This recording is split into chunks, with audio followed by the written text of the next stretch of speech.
Hello दोस्तों, इस video में मैं आप लोगों को पास्ट परफेक्ट टेंस के बारे में बताऊंगा। पास्ट परफेक्ट टेंस जो है इसमें इसका पहचान है कि पास्ट परफेक्ट टेंस में मतलब परफेक्ट जो बीत चुका होता है। मैंने परफेक्ट के बारे में इससे पहले भी बताया है कि जो वक्त या जो कार्य बीत चुका होता है उसको हम परफेक्ट कहते हैं। तो इसमें जो दिया होगा पास्ट परफेक्ट में यानी कि भूतकाल में जो काम बीत चुका होता है उसके बारे में बताया जाता है। जैसे इसका पहचान है चुका था, यानी कि सोहन खाना खा चुका था या वह गीत गा चुका था, इस तरह के इसका पहचान है। जैसे गया था, वह दिल्ली पहुंच गया था, मैं घर आ चुका था, इस तरह के सेंटेंस इसमें देखने को मिलेंगे। सामान्यतया ये सेंटेंस ऐसे लिखा जाता है कि राकेश की किताब खरीद चुका था। ये पास्ट परफेक्ट टेंस का है सेंटेंस, लेकिन इसमें जटिलता एक चीज़ की है कि इसमें मैं बताऊंगा कि दो वाक्य आते हैं। जैसे कि मेरे स्टेशन पहुंचने से पहले रेलगाड़ी चली गई थी या मेरे स्टेशन पहुंचने के बाद रेलगाड़ी गई थी। इस तरह के वाक्य आपको देखने को मिलेंगे। लेकिन फर्स्ट नंबर आपको मैं बताऊंगा सिंपल सेंटेंस कैसे बनाए जाते हैं, इसका जो ट्रांसलेट होगा कैसे होगा। ठीक है, इसमें जो हेल्पिंग वर्ब आपका होगा, जो आपका जो दो सेंटेंस होगा उसमें जो हेल्पिंग वर्ब आपका होगा हैड और डिड दोनों होगा, मतलब दोनों लग सकता है।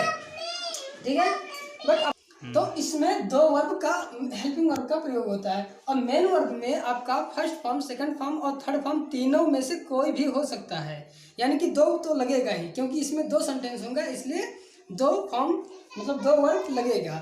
ठीक है, चलिए सिंपल पहले नंबर जानते हैं कि आपका प्रेजेंट परफेक्ट में था कि प्रेजेंट परफेक्ट में आपका हैज़ और हैड दोनों लगता था, लेकिन इसमें जो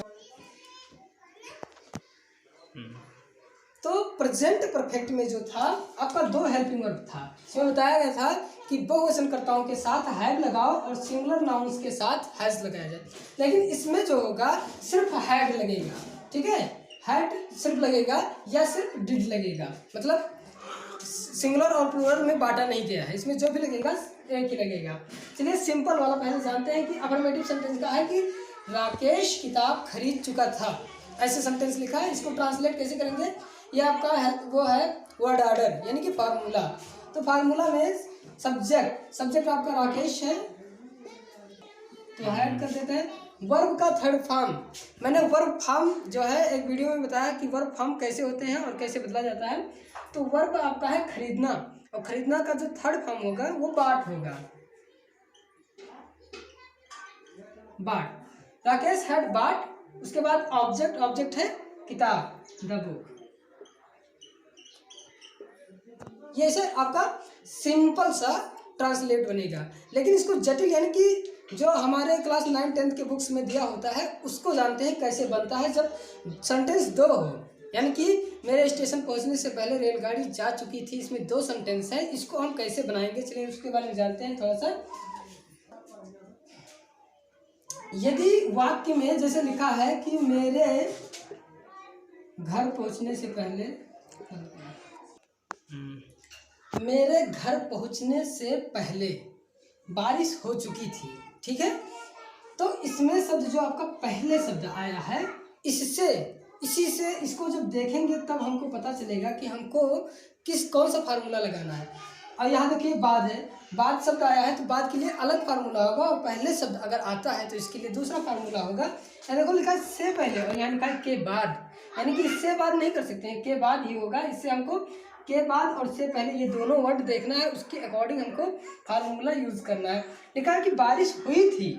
अगर सेंटेंस में बाद वर्ड आता है, ये बहुत इंपॉर्टेंट है, अगर सेंटेंस में बाद वर्ड आता है तो इधर वाला जो आपका सेंटेंस होगा वो पास्ट इंडेफिनिट का होगा। किसका होगा, पास्ट इंडेफिनिट का होगा। इधर वाला जो आपका सेंटेंस होगा वो पास्ट इंडेफिनिट का होगा।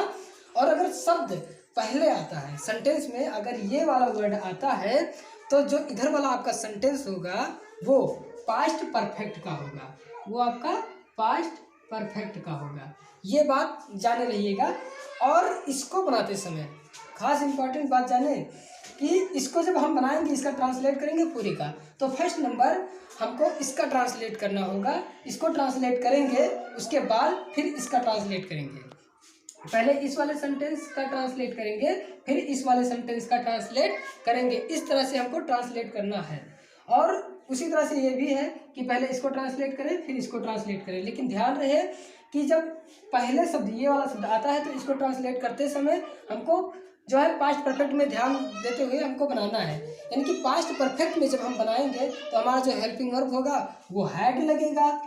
और जब इसको हम बाद वाले वर्ड का अगर बनाएंगे तो जब इसको बनाएंगे तो उसमें जो आपका हेल्पिंग वर्ब होगा वो डिड हेल्पिंग वर्ब होगा। चलिए समझते हैं सेंटेंस से कैसे बनता है।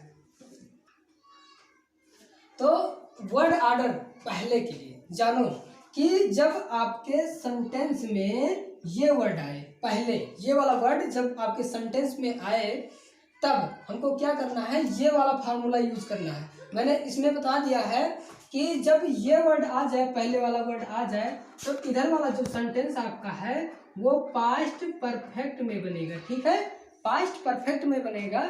और अगर ये वाला वर्ड अगर आता है वाक्य के बीच में तो इधर वाला जो सेंटेंस है आपका पास्ट इंडेफिनिट में बनेगा। ये बात ध्यान रखना। तो ये पास्ट इंडेफिनिट बनेगा, ये पास्ट परफेक्ट में बनेगा। पास्ट इंडेफिनिट में आप लोगों ने देखा है कि पास्ट इंडेफिनिट में या तो वर्ब का सेकंड फॉर्म लगेगा या तो डिड के साथ वर्ब का फर्स्ट फॉर्म लगेगा।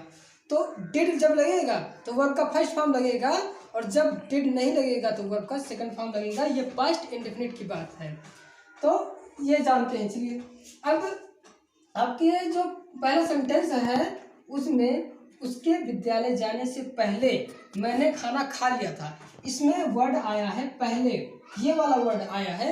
इसलिए आपको हमेशा जो सेंटेंस ये आपको बनाना है, ट्रांसलेट करना है, पहले इधर वाले सेंटेंस का ट्रांसलेट करना है। अब इधर वाला सेंटेंस कौन सा है, इसके बाद जो सेंटेंस है वो उधर वाला सेंटेंस है, और इसके इधर जो सेंटेंस है वो इधर वाला सेंटेंस है। यानी ये पहला सेंटेंस है, ये दूसरा सेंटेंस है। तो पहले इस वाले सेंटेंस का आप ट्रांसलेट कीजिए, मैंने खाना खा लिया था। ठीक है, इसका पहले ट्रांसलेट करना है। तो मैंने खाना खा लिया था, इसमें लिखा है सब्जेक्ट। सब्जेक्ट आपका क्या है, मैंने का अंग्रेजी जान लीजिए, मैंने का अंग्रेजी आई होगा, उसने का अंग्रेजी ही होगा, और सी भी हो सकता है लड़की के लिए। हमने का अंग्रेजी भी होगा। ठीक है, चाहे तो मैं बता देता हूँ, आप लिख लीजिएगा। आई मतलब होता है मैंने, बी मतलब होता है हमने, ही मतलब होता है उसने, और सी भी वही होता है। और इस तरह से दे माने उन्होंने, और यू मतलब होता है तुमने। मतलब इसका ये भी मतलब होता है, ये बात आप जाने रहिए। इसको मैं अभी मिटा दूंगा, स्क्रीनशॉट कर लीजिएगा, चाहे लिख लीजिएगा, कैसे भी करें। आई मतलब मैंने भी होता है, बी मतलब हमने, ही सी मतलब उसने, दे मीन्स उन्होंने, और यू मतलब तुमने, ऐसा होता है। ठीक है, इसको जाने रहिएगा आप लोग, जरूरत पड़ेगी आपको। चलिए, तो मैंने का अंग्रेजी आपको पहले लिखना है, इस वाले सेंटेंस का ट्रांसलेट करना है। और इसमें है पहले सब्जेक्ट, यहाँ से सब्जेक्ट वर्ड शुरू करना है, यहाँ से आपको सब्जेक्ट शुरू करना है। सब्जेक्ट लिखा है, सब्जेक्ट आपका है मैंने का अंग्रेजी होता है आई। ठीक, फिर लिखा है हैड लिखा है तो आपको हैड लिखना पड़ेगा। उसके बाद वर्ब का थर्ड फॉर्म, वर्ब मीन्स क्रिया, क्रिया क्या है आपका, खा लिया मतलब खाना, ईटिंग वाला खाना। तो खाना का जो ईट का जो थर्ड फॉर्म होगा वो ईटन होता है, ईटन। फिर ऑब्जेक्ट क्या है, खाना, the food, I have eaten the food. ऐसे हो गया, आपका बन गया इतना। आपका सेकंड जो आपका सेंटेंस था वो बन गया है। अब आपको लिखना है बिफोर मीन्स होता है पहले, यहाँ पहले का अंग्रेजी, ये इस वाले पहले का अंग्रेजी बिफोर, लिखो इसे बिफोर हो गया। अब हमको फिर सब्जेक्ट लिखना है, तो हमारा दूसरा सब्जेक्ट कहाँ है, यहाँ से शुरू होता है, जो हमारा उसके विद्यालय जाना, उसका विद्यालय जाना आपका एक सेंटेंस, मेरा खाना खाना दूसरा सेंटेंस। तो उसके विद्यालय जाने, ठीक है, इसका आपको अंग्रेजी लिखना है। तो उसके का अंग्रेजी मैंने अभी बताया, ही होगा या सी भी हो सकता है। तो चलिए ही लिखते हैं। एंड वर्ब का सेकंड फॉर्म, देखिए इसमें खास बात, इसमें हेल्पिंग वर्ब नहीं है। हेल्पिंग वर्ब डिड लगेगा जब, तो यहाँ वर्ब का सेकंड फॉर्म नहीं लगेगा, फर्स्ट फॉर्म ही लगेगा। तो सब्जेक्ट हो गया, वर्ब जो आपका है वो है जाना, जाने से पहले, यानी कि जाना आपका वर्ब है, तो जाना का जो सेकंड फॉर्म होगा, यानी कि गो का सेकंड फॉर्म वेंट होता है। वेंट ऑब्जेक्ट है स्कूल, वेंट टू स्कूल। ये आपका ट्रांसलेट बन गया है, ठीक है। अब सपोज अगर वाक्य में के बाद आए, वाक्य में के बाद आता है तो उसको कैसे बनाते हैं, फिर वही प्रतिक्रिया अपनाते हैं। जो ये आपका फार्मूला है, ये वर्ड ऑर्डर जो है आपका इसके लिए है कि अगर वाक्य में बाद शब्द आए तो आपका ये फार्मूला लगेगा, सब्जेक्ट वर्ब का सेकंड फॉर्म ऑब्जेक्ट। अच्छा देखो सिमिलैरिटी, देखो इन दोनों फार्मूला में सिमिलैरिटी देखो कि जो आपका ये फार्मूला था, ठीक है, ये वाला फार्मूला सब्जेक्ट वर्ब का सेकंड फॉर्म ऑब्जेक्ट, वही से आपका पहले आ गया इधर verb second form verb subject verb का सेकंड फॉर्म ऑब्जेक्ट यहाँ पर आ गया। ये वाला फार्मूला आपका पहले हो गया और बिफोर की जगह पर आफ्टर हो गया, क्योंकि आफ्टर मतलब बाद होता है। एंड ये जो सब्जेक्ट हेड वर्ब ऑब्जेक्ट था वो पीछे आ गया, सब्जेक्ट हेड वर्ब ऑब्जेक्ट पीछे आ गया, ठीक है। तो सिमिलैरिटी क्या है, यही वाला फार्मूला उठकर इधर आ गया, ये वाला फार्मूला उठकर उधर चला गया, और ये दोनों फार्मूला अफर्मेटिव सेंटेंस का ही है, ठीक है। लेकिन अगर शब्द आता है पहले तो आपको इस तरह से लिखना है, और अगर शब्द आता है बाद तो आपको फार्मूला इस तरह से लिखना है, ठीक है। ये जानने रहिए आप कि अगर आपके वाक्य में अगर पहले ये वाला वर्ड आता है तो आपको हेड लगाना पड़ेगा, और हमेशा याद रखना कि हेड के साथ हमेशा आपका वर्ब का थर्ड फॉर्म ही लगता है, ठीक है। चलिए इसका बनाते हैं ट्रांसलेट। सब्जेक्ट हेड वर्ब का थर्ड फॉर्म ऑब्जेक्ट। सब्जेक्ट हमारा क्या है, सब्जेक्ट हमारा यहाँ से नहीं लेना है, सब्जेक्ट हमारा यहाँ से लेना है, अध्यापक के आने, ठीक है, अध्यापक का आना। तो सब्जेक्ट हमारा है अध्यापक, सब्जेक्ट है हमारा अध्यापक, तो लिखो द टीचर। देखिए आपका सब्जेक्ट यहाँ से, देखिए सब्जेक्ट जो आपका है यहाँ पहले ये सेकंड वाला आपको बनाना है, सेकंड वाला जो आपका सेंटेंस है उसी को ट्रांसलेट करना है। तो सब्जेक्ट हमको लिखना है पहले, ठीक। सब्जेक्ट हमारा क्या है, हमने का अंग्रेजी होता है वी, मैंने पहले ही बता दिया है कि वी मतलब हमने होगा। फिर वर्ब का सेकंड फॉर्म, वर्ब का सेकंड फॉर्म यहाँ देखिए, आपको यहाँ नहीं देखना है, पहले आपको इधर वाला सेंटेंस बनाना है। तो वर्ब जो है आपका पढ़ना, पढ़ा का जो फर्स्ट सेकंड थर्ड फॉर्म होता है वो तीनों रीड ही होता है, यानी कि रीड फर्स्ट होता है, रीड सेकंड होता है, रीड ही थर्ड होता है। फिर आपका ऑब्जेक्ट, ऑब्जेक्ट क्या है, किताब, यानी कि वी रीड द बुक, हमने किताब पढ़ा, ठीक है। उसके बाद में आफ्टर, ऑब्जेक्ट हो गया द बुक, अब लिखना है क्या आफ्टर, आफ्टर लिखो आफ्टर। उसके बाद फिर आपको सब्जेक्ट लिखना है। अब आपका सब्जेक्ट ये सेकंड वाला सब्जेक्ट कहाँ है आपका, यहाँ है द टीचर,